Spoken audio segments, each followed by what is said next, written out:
अजब बीमारी है ये तुम लोगों की।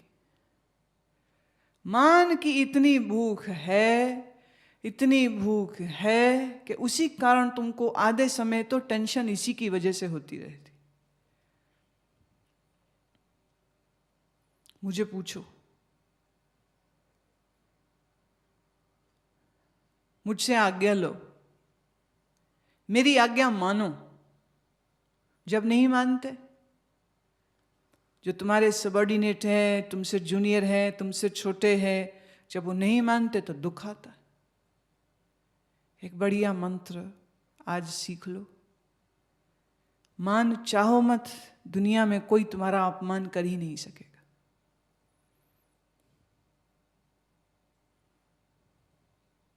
हम गुरु हैं, हमारी सेवा चेलों को करनी चाहिए। अगर गुरु को भी ये भाव रह जाए तो गुरु को भी बड़ा कष्ट होगा। इसलिए गुरु को भी स्वतंत्र रहना चाहिए। अगर चेले मूढ़ हैं, उनको सेवा सेवा न प्रतीत होती हो, तो तुम जबरदस्ती उनसे कैसे सेवा करा सकते हो? इसलिए जब हम छठी क्लास में थे तभी एक महात्मा ने ये हमें एक मंत्र सिखाया था। बोले अगर साधु जीवन जीना है ना तो अपने सारे काम खुद करने सीखो। तो भोजन पकाने से लेके कपड़े सिलने तक, और रोग कोई शरीर हो जाए तो उसका उपचार नेचुरोपैथी या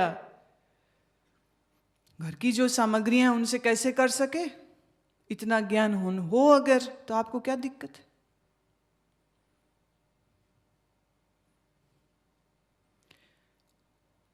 जो किसी पर आश्रित नहीं वही साधु है।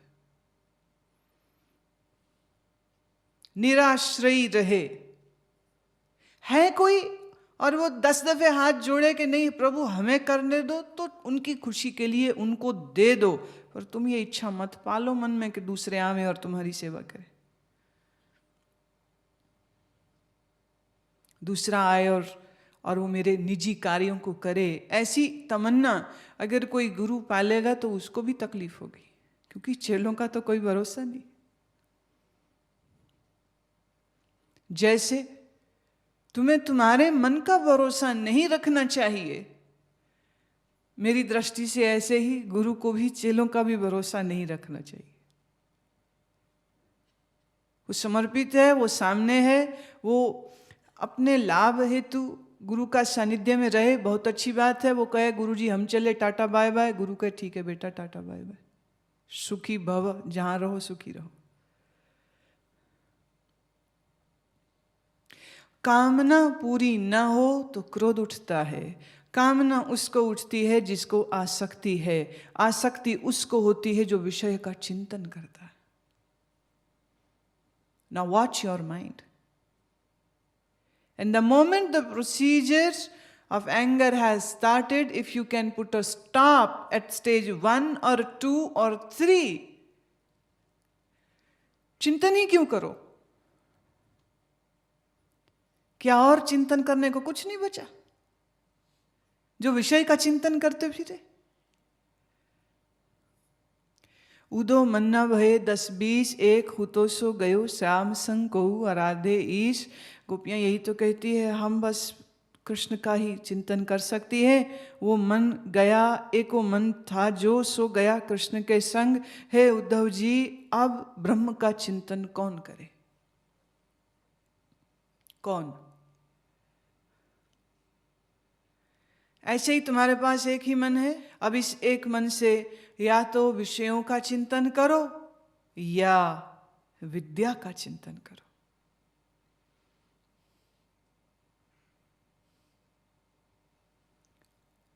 खोज रहे, खोज हो ज्ञान की। गुरु ने अगर कोई एक सूत्र दिया है तो उसके ऊपर तुम्हारा मनन चलते रहना चाहिए। हाथों से भले काम करे। एक ने कहा अरे हम तो इतना काम करते हैं, कहाँ खाली बैठे तो मनन करें। अरे मनन दिमाग से करना है कि हाथों से करना है? बहाने, झूठ।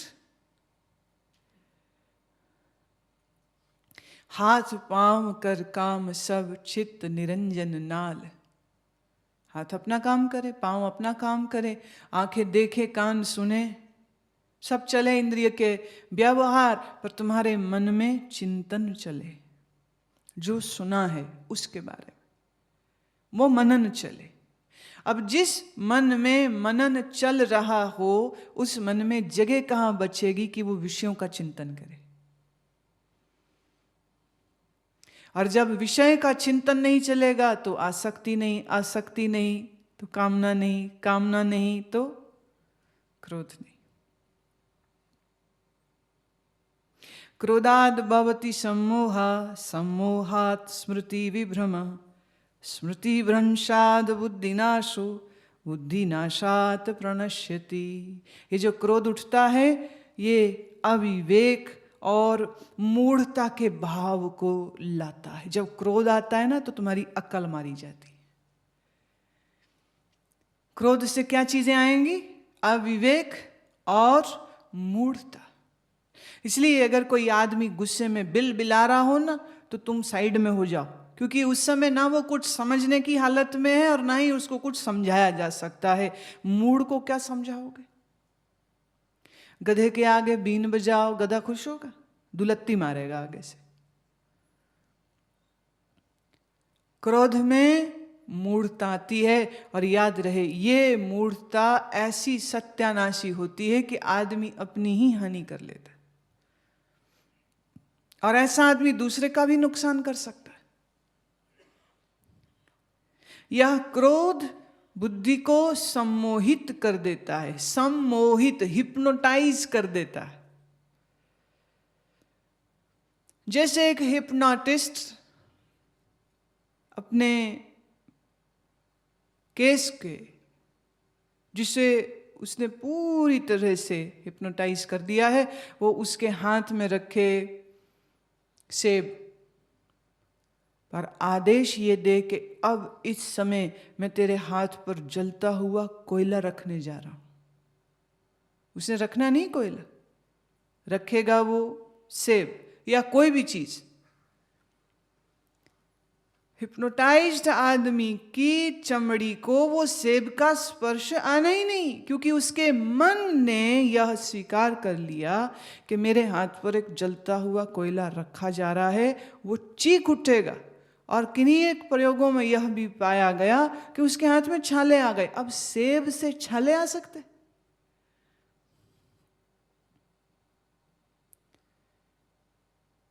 पर हिप्नोटिज्म की पावर इस बात को साबित करती है कि आपका मन जो चाहे वैसा शरीर में चीजों को बना भी सकता है और मिटा भी सकता है। मन ही सिर्फ। जैसे किसी के मन में यह आ जाए मैं रोगी हूं, अब उसको दुनिया भर का इलाज करा दीजिए, कभी ठीक नहीं हो सकता। डिप्रेशन क्या है? बस उसके मन ने यह मान लिया है कि मेरा कोई नहीं है।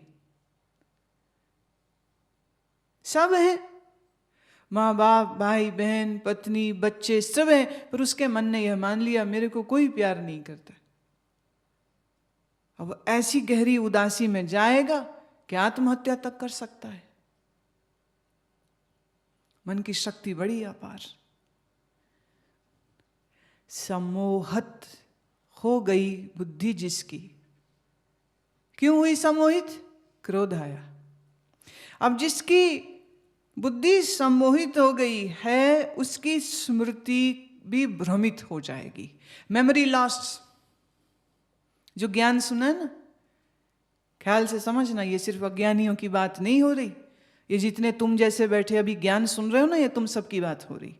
ये जितना सुना सुनाया ज्ञान है वो सारा स्मृति से निकल जाएगा। क्योंकि ज्ञान अभी तक तुम्हारे अनुभव के तल तक नहीं आया है। ज्ञान अभी भी तुम्हारे बुद्धि तक ही है, और बुद्धि हो गई सम्मोहित तो बुद्धि का ज्ञान जो था ना उस पर भी पर्दा पड़ गया। क्रोधाद भवति सम्मोहा, सम्मोहात स्मृति विभ्रमा। ये स्मृति जो है ये भी भ्रमित हो जाएगी। इसके बाद कहते स्मृति भ्रंशाद बुद्धिनाशो। और जब ये स्मृति भी भ्रमित हो गई तो समझो बुद्धि का पूरा ही नाश हो गया। और बुद्धि नाशात प्रणश्यति, और जिसकी बुद्धि नाश हो गई वो अपनी साधना से नीचे गिर जाता है। ख्याल करना, ये शब्द आ रहा है साधना से नीचे गिर जाता है, माने ये स्थितियां साधकों को होती हैं।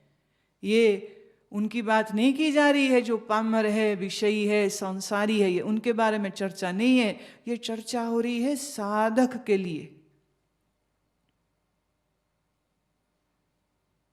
देखिए पूरा प्रोसीजर फिर से मैं बोलती हूं। विषय का किया चिंतन,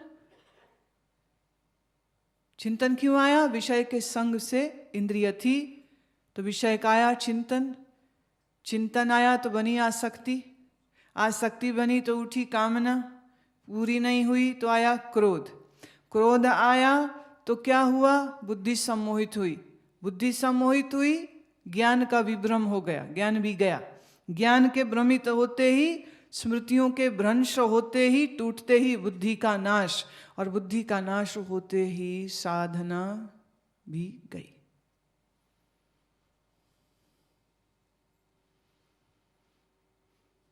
इसलिए दृष्टि रखो अपने मन पर। जैसे ही मन तुम्हारा विषय का चिंतन करने लगे वहीं रोक दो तो अच्छा रहेगा। ना रोका तो आसक्ति, फिर कामना, फिर क्रोध, फिर देखो कहां कहां जाते जा रहे।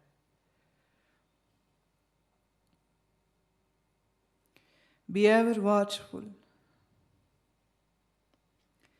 राग द्वेष विषयुक्तेस्तु विषयानि इंद्रियश्चरन् आत्मवश्यैर्विद्येतात्मा प्रसादम् अधिगच्छति।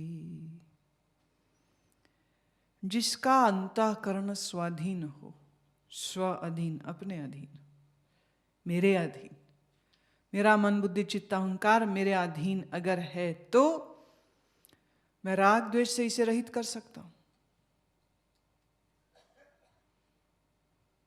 एक साधक ने अपने गुरु से कहा, गुरुजी बहुत काम की इच्छा बहुत जगती। गुरु ने कहा तो क्या करना है फिर? चेले ने कहा यही तो समझ नहीं लग रही, करूं क्या? गुरु ने कहा दो बातें, या तो इस काम इच्छा की तृप्ति कर लो या इस काम इच्छा का निवारण करो, तुम्हें क्या करना? चेले ने जवाब दिया, गुरुजी मुझे इस काम इच्छा की निवृत्ति करनी है। गुरु ने कहा बड़ा आसान, सुन अब ध्यान से। शरीर क्या है? हड्डी मांस। इस हड्डी मांस के बने शरीर में जो चाह जगी अपोजिट सेक्स की, उसके मिलने पर क्या होगा? विचार करते, गुरु कहता है विचार करते अब इसका। शरीर के शरीर से मिलने पर जो सुख हुआ वह सुख कितने क्षण का? क्लाइमैक्स हुआ, वीर्य स्खलित हुआ, बात खत्म। इसके बाद कुछ समय के लिए शांति, फिर इच्छा जगेगी, फिर वही प्रोग्राम, फिर उसी तरह खत्म होगा, फिर प्रोसीजर ये। मतलब काम वासना, काम व्यवहार करने से तो खत्म नहीं हो रही, वो तो बड़ी रही तो चेन बन जाएगी। सुख कितनी देर का? क्षण का। कितनी देर का? क्षण का। और वो क्षण बीत जाए उसके बाद पति को पत्नी प्रिय नहीं रह जाती और पत्नी को पति प्रिय नहीं, स्त्री को पुरुष प्रिय नहीं रह जाएगा, पुरुष को स्त्री प्रिय नहीं रह जाती, वो इस ओर वो उस ओर। पर फिर प्रेरित हुआ, फिर इच्छा जगी, फिर वही प्यारे लगने लग गए। आसक्ति उठी, इच्छा जगी तो वही प्रिय है, इच्छा पूर्ण हो गई तो वही प्रिय नहीं रह गया। और इस सारी प्रोसीजर में हुआ क्या? तुमने अपना वह कीमती समय जो इस काम ऊर्जा को कुंडलिनी शक्ति की साधना करने के लिए उपयोग किया जा सकता। शक्ति तो वही है ना, चाहे उसे आप स्खलन के द्वारा नाश कर दो और चाहे उसको तुम धारणा और ध्यान के द्वारा उधर्वगामी बना लो। मूलाधार की ही शक्ति जब क्रियामान हो, निचले स्तरों को जाए तो संभोग और स्खलन है, पर यही मूलाधार की शक्ति को जब संकल्प और धारणा और भावना और प्राणायाम के साथ जब इस पे काम किया जाता है तो यही उधर्वगामी होगी। उधर्वगामी मतलब it will rise, and when it will rise it will stir your psychic chakra, पहले मूलाधार फिर स्वादिष्ठान। और इन चक्रों के सक्रिय हो जाने पर कैसी अनुभूति, विशेषकर जब स्वादिष्टान चक्र अगर किसी का सक्रिय हो जाए, एक्टिव हो जाए, कैसी अनुभूति ऐसी होगी जैसे कोई करोड़ों बार क्लाइमैक्स में पहुंच गया। In one go millions of times of orgasmic experience वो एक क्षण में होने लग जाए स्वादिष्टान के चक्र जागृत होने पर।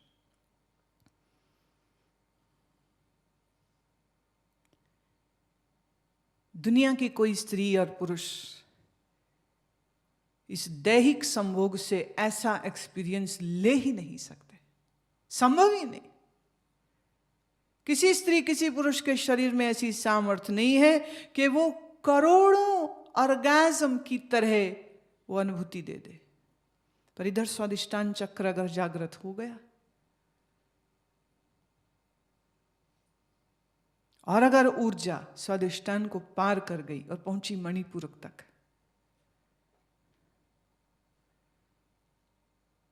तो अत्यंत आनंद की अनुभूति, it's a very explosive experience, it will blow you away. और एक दूसरा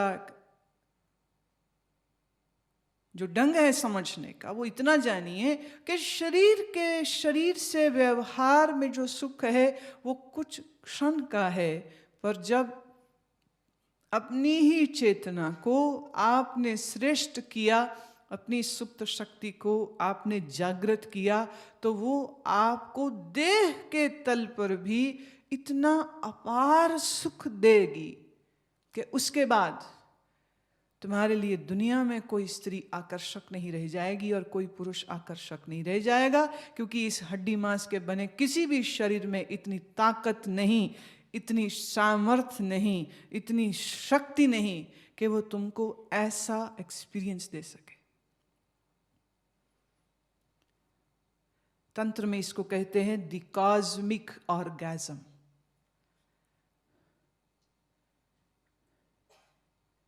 कॉस्मिक ऑर्गेज्म, जहां आप किसी स्त्री या किसी पुरुष पर निर्भर भी नहीं है, you are not dependent on anyone,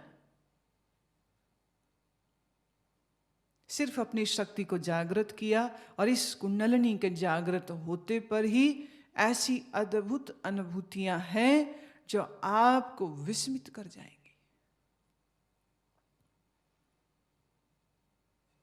चेले ने जब ये सारी बात सुनी तो उसने कहा, गुरुदेव फिर मेरे को हड्डी मांस के किसी शरीर को नहीं भोगना, अब तो मुझे यही बताइए,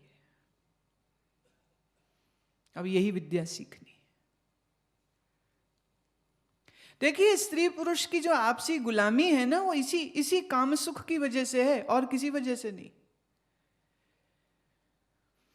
भयंकर से भयंकर स्वभाव वाली, क्रूर चुड़ैल जैसे स्वभाव वाली स्त्री के साथ भी पुरुष निभा जाते हैं, उसे तलाक नहीं देते, उसे छोड़ते नहीं, क्योंकि दिन भर भले वो झगड़े, रात को उसे संतुष्टि देती। और संतुष्टि क्या है? एक क्षण की। और इस एक क्षण के सुख की खातिर आदमी अपना सारा जीवन खराब कर लेता है।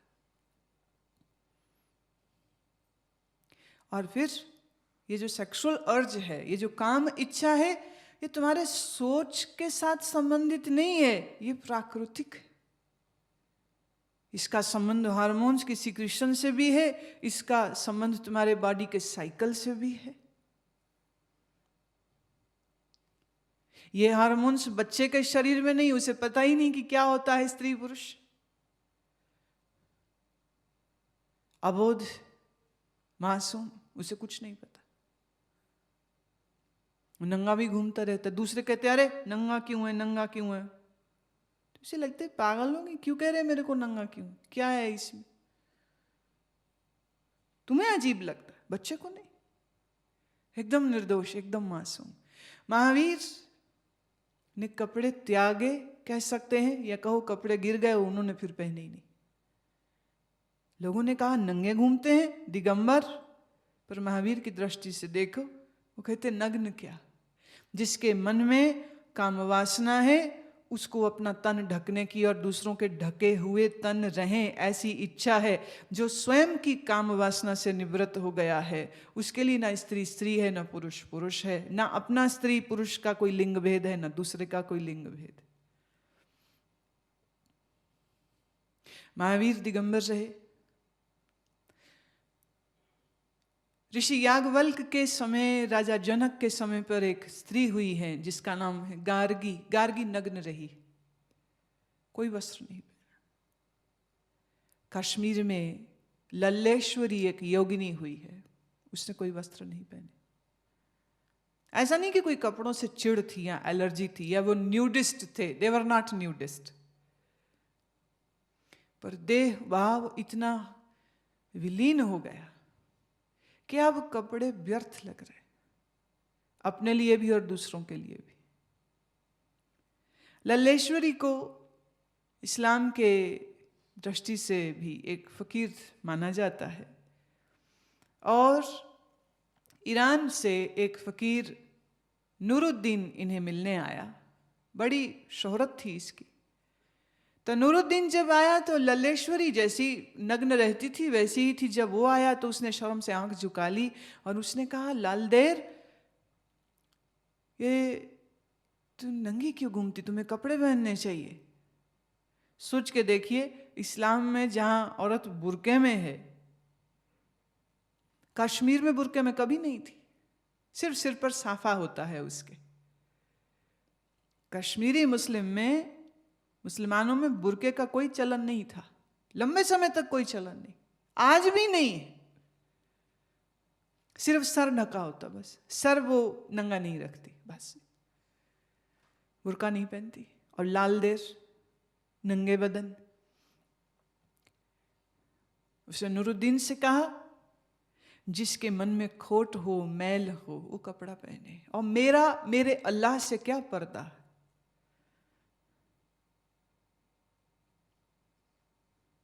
नूरुद्दीन ने कहा पर नहीं लल्लेश्वरी, जो तुझे मिलने आए तो उसको अपना नंगा बदन क्यों दिखा रही है। लल्लेश्वरी ने जवाब दिया, जिनकी आंखों में मैल हो वो अपने आंखों पर पर्दे डाल ले, मैं क्यों पर्दा डालूं, वो आंखों पे पट्टी बांध के आ जाए। गार्गी को भी याज्ञवल्क्य और दूसरे मुनियों ने यही बात कही थी कि राजा जनक की सभा में जहां ज्ञान की गोष्ठी चल रही थी, गार्गी आ खड़ी हुई बीच में, और उस चल रहे वाद विवाद में उसने अपना भी एक योगदान दे दिया, उसने भी बोल दिया। याज्ञवल्क्य ने गुस्से में आकर के कहा, जा पहले वस्त्र पहन करके आ। गार्गी ने उत्तर दिया, आवरण मुक्त हुआ है जिसका मन, अब वो और किसी आवरण को क्यों ले। मन में आवरण था ना, आवरण मुक्त हो गए, अज्ञान का पर्दा गया, अब हम किस पर्दे को क्यों रखें। और यही कोई पुरुष आता मुनि तो तू हाथ जोड़ के याज्ञवल्क्य उसको प्रणाम करता कि दिगंबर महात्मा आए हैं, मेरे स्त्री शरीर को देखते तुम्हें तकलीफ क्यों हो रही है। तो तकलीफ तेरी है, मेरी नहीं। अजब मिट्टी के बने हुए लोग थे ये।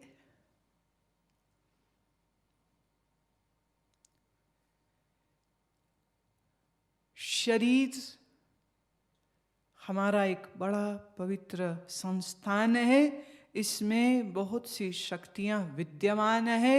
जब आप इन शक्तियों को जागृत करते हैं तो आप इस पदार्थगत विषयों से बहुत ऊंचे उठ जाते। श्री कृष्ण कह रहे, जिसके अंतःकरण में अब राग द्वेष नहीं है, जिसने अपने इंद्रियों को वश कर लिया, अब यहां दमन नहीं हो रहा है, राग द्वेष हटाते ही इंद्रिय अपने आप ही तुम्हारी आज्ञा में रहती।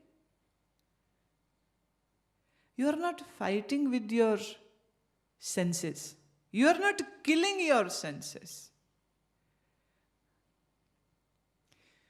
भारत में एक गोरखनाथियों की परंपरा जो चली, जहां से हठ योग प्रतिष्ठित हुआ, उनमें बहुत से ऐसे जुगाड़ ढूंढे गए जिससे मन में काम न जगे। जैसे कान में कुछ नसें हैं, उनको उन्होंने पहचान लिया, अब उन नसों को वो फाड़ देते, काट देते, बड़ी सी मुद्रा उसमें डाल देते।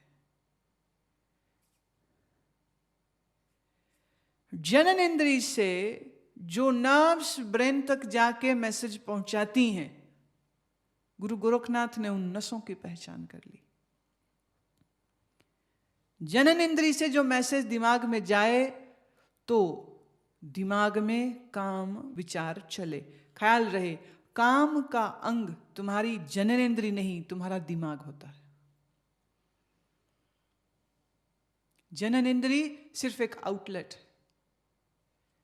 जिसके दिमाग में काम वासना न हो, उसकी इंद्री कभी उसको पीड़ा नहीं देती। अब उल्टी बात है, तुम्हें लगता है कि इंद्रियों को अगर हम दबा दें तो मन में से ये विचार चले जाएंगे। नहीं, वो कहते हैं मन में से निकालने होंगे। गोरखनाथ की परंपरा में कनफाटे जोगी, अब यह है कि उतनी समझ रखने वाले तो रहे नहीं, बस इतना पता है कान में बाला होना चाहिए, तो वो कहीं भी ठोका, सुआ मारा और बाला डाल दिया, उससे कुछ नहीं होगा। पर जिसे ज्ञान हो वो ठीक उस नस के ऊपर वार करते हैं, गर्म सुई के साथ उसको छेद देते हैं। वो कहते जनन इंद्री, और जिस जगह पर सेंसेस का मैसेज पहुंचना है, अब उसकी वो जो नेटवर्किंग है वही तोड़ दी हमने। ऐसे ही पांव में गोल नोक वाली जो खड़ाओं पहनी जाती है, कुछ एक ऋषियों ने उसका उपयोग किया। गायत्री मंत्र। आनंद मूर्ति गुरु मां की दिव्य वाणी में गायत्री मंत्र का मनमोहक उच्चारण और इसके गूढ़ अर्थ का रहस्योद्घाटन। गायत्री मंत्र जप का अद्भुत अनुभव लेने के लिए ये ऑडियो सीडी आज ही मंगाएं। प्राप्त करने हेतु संपर्क करें या लॉग ऑन करें www.guruman.com पर।